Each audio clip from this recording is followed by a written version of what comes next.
So have you guys heard very much about the Sorceress at all and her miscast mechanics? Nope. Nope. All right. So the Sorceress. Quick IP background on Yep. magic. In the Warhammer world, really, the use of magic is always a little bit risky. With the exception of the High Elves, who through sort of discipline and scholarship over the eons have managed to master all of the winds of magic. Every other race, it's a little risky to use magic. And so to try and capture that feel, one of the things that Adam and his guys have gone in and done is made it mechanically dangerous to use magic in certain situations. So you're going to see that with both the Sorceress and her sort of analog on the side of Order, which is the Bright Wizard. And I'll let Adam kind of run it from here. Okay. So basically, the thing about the Sorceress is she's our glass cannon. She does tremendous amounts of damage, both AoE and normal, like single target, dots, everything. But there's a trade-off for it. They don't have a lot of armor. They don't have a lot of health, and we've given them. From the front. Huh? She doesn't have a lot of armor. Not very much armor at all. Okay, Julie's gonna get mad at us. She's over there having a moment. But what ends up happening is there are certain spells that we refer to as kind of safe spells, and there's dangerous spells. The dangerous spells have a lot of better effect, and they build on the Sorceress dark magic, which is down in this meter. What happens is the more dangerous spells I cast, let's go to Gloomburst, for example. They're really fast cast, they do good damage, this meter keeps going up and up and up.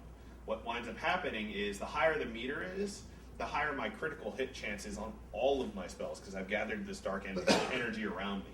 However, if I cast another dark magic spell, specifically one of the dangerous ones, I have a chance of blowing myself up.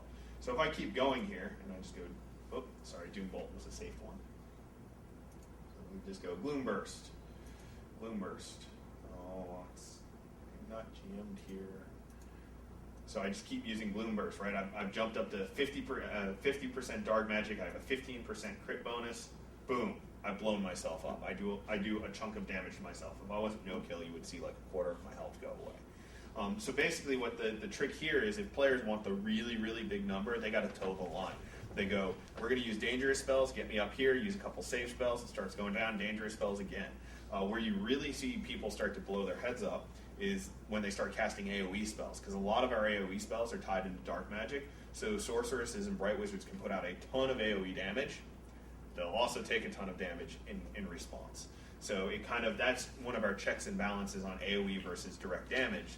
So AoE kiting groups, for example, and PvE have a hard time doing it, because not only are they doing damage to somebody else, maybe they're avoiding taking damage from a monster, but eventually they're going to kill themselves as they keep doing that type of behavior, bring a healer. Or in PvE, for that matter, you might see a Sorceress up on the battlements nuking a bunch of people that got the ram trying to take down the door. And you've got maybe a Shadow Warrior just lurking going, I'm waiting for it. Oh, boom, miscast, hit you, watch her die.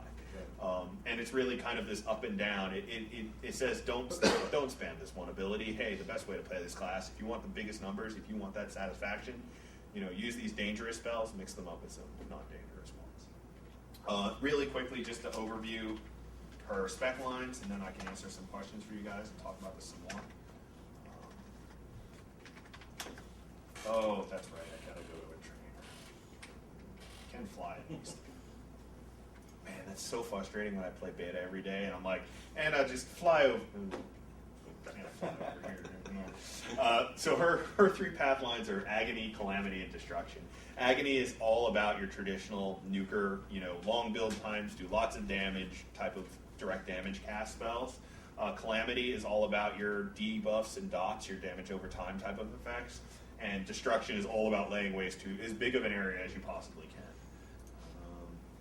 And basically what winds up happening there is, once again, through the mastery system, you can kind of go, I'm going to be the focused on one target type of situation where I'm going to go Agony and Calamity, and I'm going to dot, nuke, dot, nuke, dot. I'm going to use my nukes, which are probably going to build up more dark magic, my dots, which are not going to build as much, and I'm going to go, nuke, build up dark magic, dot, let it come back down, nuke, dot. Or, you might go for the pure, complete destruction line where you're just AoEs and direct damage, and you're just throwing down the hurt every which way, but your head's on fire, you've blown yourself up, you're falling off walls.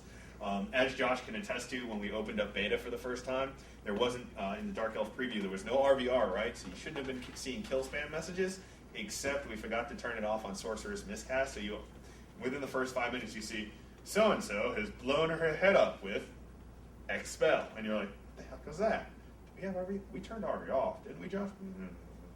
And you just see, you walk by and you see, you're like playing your witch elf, stab, stab, stab, and you just see a sorceress go poof and fall over dead, and you see a message. So-and-so has blown her head off with expel. As such, we've now got a feature that, Miscast announced the entire zone because everybody loved it so much. It's like in old school Quake when you used to ride your own pineapple or whatever. Yeah. Yes. We haven't quite gone through and put new messages in for it, but we're going to do that. There'll be an audio thing. You suck.